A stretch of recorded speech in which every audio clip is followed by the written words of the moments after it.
Ẹ kú dédé àsìkò yìí gbogbo ẹ̀yin olùwòran wa. Orúkọ tèmi ò yípadà, Tèmítọ́pẹ́ Adédọjà ni.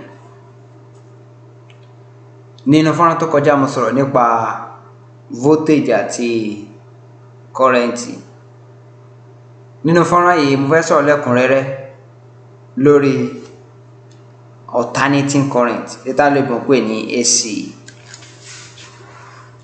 Torí eléyìí là ń lò jù ní inú ilé wa. A dẹ̀ máa nílò ẹ̀ dáadáa nínú ẹ̀rọ tá bá fẹ́ bẹ̀rẹ̀ ẹ̀rọ ní ṣíṣe. Ó ṣe kókó nítorí pé gbogbo ìgbà kọ́ la máa gbaná lára DC, eléyìí tá à ń rí lára bátìrì, lára solar panel, nítorí pé wọn ò lè ṣiṣẹ́ fún ìgbà tó pẹ́. Ṣùgbọ́n nígbà tá bá ní oore ọ̀fẹ́ àti gbaná látara AC, a sì lè rí lò dáadáa níwọ̀nba ìgbà tí àwọn àjọ mọ̀nàmọ́ná bá fọwọ́sowọ́pọ̀ pẹ̀lú wa. Mo fẹ́ sọ̀rọ̀ dáadáa lórí AC àti DC bí iṣẹ́ wọn ṣe rí, torí a máa nílò wọn dáadáa nínú ẹ̀rọ. Ó ní àwọn ipò tẹ́ máa ti lo AC, ó dẹ̀ láwọn tẹ́ ti máa lo DC. Tẹ́ bá fún àpẹẹrẹ, wọ́n ó lo àpẹẹrẹ kan, àwọn charger tá à ń lò láti fi charge laptop wa. Tẹ́ bá wá rẹ̀ dáadáa, wọ́n máa ń kọ nǹkan kan input voltage, wọ́n á kọ 100/250 volt AC. Wọ́n á kọ nǹkan kan síwájú ẹ̀, wọ́n á kọ bí 1.5 A. Ìtumọ̀ ẹ̀ ni pé agbára tí charger yẹn máa gbà tẹ́ bá ti bọ ara ògiri ni pé ó lè gba 100 volt tàbí 200 volt. Kí ni ìtumọ̀ 200 volt 100 volt AC? Ni pé ní àwọn orílẹ̀-èdè kan, irú Nàìjíríà, à ń lo 230 volt 220 volt náà làwọn ń fún wa là ń lò. Tẹ́ bá dẹ̀ gbogbo nǹkan tá à ń lò Nàìjíríà ẹ rí 220. Àwọn orílẹ̀-èdè kan bíi Amẹ́ríkà wọn lò tó 220 volt. Tẹ́ bá dẹ̀ wò dáadáa, wọ́n á kọ nǹkan kan náà síwájú ẹ̀ pé 50/60 Hz. Ìtumọ̀ Hz yẹn ni pé hertz, ọ̀nà fi ń ṣe òṣùwọ̀n fún frequency. Mo dẹ̀ sọ fún wa tẹ́lẹ̀ pé tá bá sọ̀rọ̀ nípa AC túmọ̀ sí pé kò dúró sójú kan, ń lọ sókè ń lọ sílẹ̀ ni.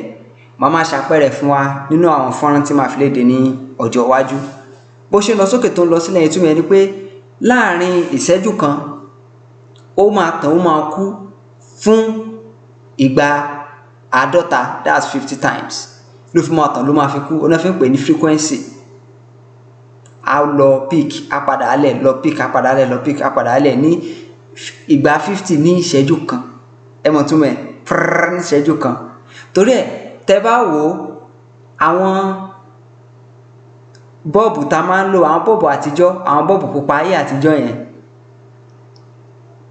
bẹ́ẹ̀ ṣe tán lójú tiyín kò gbọ̀n, ṣùgbọ́n ó ń gbọ̀n. Ṣùgbọ́n ojú ènìyàn ò lè rí nǹkan tó lè gbọ̀n ní 50 times láàrin ìṣẹ́jú kan. Ẹ̀wọ̀n kó ojú èèyàn lè rí, àṣegbà ó máa dàbí ìgbà tó dúró sójú kan ni. Yẹn náà pè ní illusion. Bẹ́ẹ̀ ni kíní ìṣe rí. So tá máa sọ fún wa pé 100 or 220 volt ni, ìtumọ̀ ẹ̀ ni pé 220 volt ló máa gbà. Wọ́n tún wá máa fi frequency sí tó bá débi AC. AC máa ní frequency, that is, ó túmọ̀ sí pé ìgbà tó fi tàn àti ìgbà tó fi kú. Ẹ máa rí àwọn àpẹẹrẹ yẹn nínú fọ́nrán ọjọ́ iwájú tó rà ṣẹ̀ṣẹ̀ bẹ̀rẹ̀ ni. Eléyìí bíi ìpìlẹ̀, mi tí ní fi òyìnbó àti àwọn terms àtàwọn nǹkan tá a máa ń lò kí fi dá yín lágara. Mo ṣàfẹ́ kó yé yín bí ìdí tán fi ń kọ́ síbẹ̀, onípa agbára tó máa gbà nìyẹn. Wọ́n á kọ, a ti sọ̀rọ̀ nípa voltage 100 or /220 volt. Ìtumọ̀ ẹni pé voltage tó ń gbà nìyẹn. Wọ́n á fi frequency 50 or 60 hertz. Orílẹ̀-èdè Nàìjíríà 50 hertz là ń lò. Ìgbà tó fi tàn, tó fi kú, tó fi lọ ní ìṣẹ́jú kan, 50 ni à ń lò lórílẹ̀-èdè wa. Bákan náà wọ́n á fi nǹkan kan sí, wọ́n á kọ bí 1.5 A. Ìtumọ̀ ẹ̀ ni pé kọ́rẹ́ǹtì tí ó gbà lára náà ìjọba ó ní 1.5 ampere. Ǹjẹ́ ó yé wa?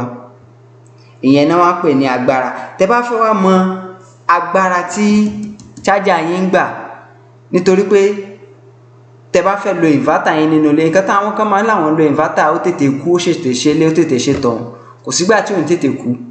Nígbà tẹ́ bá gbé agbára tẹ́ bá ń gbà lórí ẹ̀ tó bá ti pọ̀ ju nǹkan tó ní lọ, tẹ́ bá wo inverter yẹn máa ń kọ kankan sí wọn kọ 1000 VA, èyí tó túmọ̀ sí 1 kVA, torí mo sọ nínú ìgbà tá à ń ṣe resistance, gbogbo ìgbà tẹ́ bá ti rí 1000 nínú iṣẹ́ yín ó túmọ̀ sí kilo, 1000 kVA àbí 1 kVA túmọ̀ sí 1000 VA. Kí ni ìtumọ̀ eléyìí? Tẹ́ bá wá ti charger yín bọ̀, ẹ máa rí wọn máa sọ pé 90 watt ní fáànù yẹn. Ìtumọ̀ ẹ̀ ni pé àpapọ̀ voltage àti current tí ó gbà o ní wákàtí kan 90 ni. Àwọn kan ní bátìrì àwọn tètè ń jó, inverter yẹn wọ́n ṣe dáadáa, inverter yẹn ò ṣe, kì í ṣe pé wọ́n ṣe dáadáa. Agbára tẹ́ ẹ ní nínú bátìrì yín, nǹkan tẹ́ bá ti tì bọ̀ òní ó gbà. Ó ní kankan tá a máa fi ń ṣàwàdà pé tá bá ń sọ̀rọ̀ nípa ẹ̀rọ àti agbára, ó lè yàn jẹ, ohun tó bá fi síbẹ̀ náà ló máa gbà padà. Tó bá wù ọ́ o lè lọ gbé voltage rẹ̀ wálẹ̀, current rẹ̀ á compensate fún lédè òyìnbó. Ǹjẹ́ ó yé wa? Bákan náà tó tẹ́ bá ra nǹkan kan, ẹ gbọ́dọ̀ kọ́kọ́ wo orí ẹ̀ pé agbára wo ló máa gbà. Bẹ́ẹ̀ dẹ̀ ṣe máa agbára tó ń gbà lélẹ́yìí, wọ́n ti máa kọ voltage síbẹ̀ pé 220 volt là ń lò Nàìjíríà, ó ṣe 220 yẹn ló máa gbà. Wọ́n dẹ̀ máa sọ fún yín current tó ń gbà pé 1 amp ni ó ń gbà o. Ìtumọ̀ ẹ̀ ni pé ó máa jẹ́ 200 times 1. Ìtumọ̀ ẹ̀ ni pé that's 200 watt ní charger yìí o. Eléyìí tó bá jẹ́ 0.5 amps, ó túmọ̀ sí pé 0.5 multiplied by 220 kí nìyẹn? Á jẹ́ 110 watt. Bẹ́ẹ̀ ló ṣe rí. Ǹjẹ́ ó yé wa? Tẹ́ bá fẹ́ gbé sórí inverter yín, ẹ ti máa mọ òdiwọ̀n inverter tẹ́ ẹ̀ ń lò. Ẹ ní lè gbé agbára tó pọ̀ jù lé lórí fún tó bá jẹ́ pé ẹ fẹ́ lò fún wákàtí tó pẹ́. Tá bá wá ń sọ̀rọ̀ nípa DC, ẹ máa wá rí pé wọ́n máa ń kọ síbẹ̀ pé output, nǹkan tó máa gbé jáde. Bí àpẹẹrẹ eléyìí tí mo ní bí, wọ́n pé output ẹ̀ ní 20 volt 4.5 amps. Ǹjẹ́ máa rí pé tí má ti tìbọn náà tó ti fà tí ó fà, ó ní àwọn kankan, àwọn èròjà kan nínú tí wọ́n máa fà wálẹ̀ sí 20 volt 4.5 amps. A ó máa ṣiṣẹ́ lórí àwọn yẹn nígbà tá a bá ń sọ̀rọ̀ nípa àfún kan lágbára tán pè ní power supply. Ẹ má bá mi kà lọ.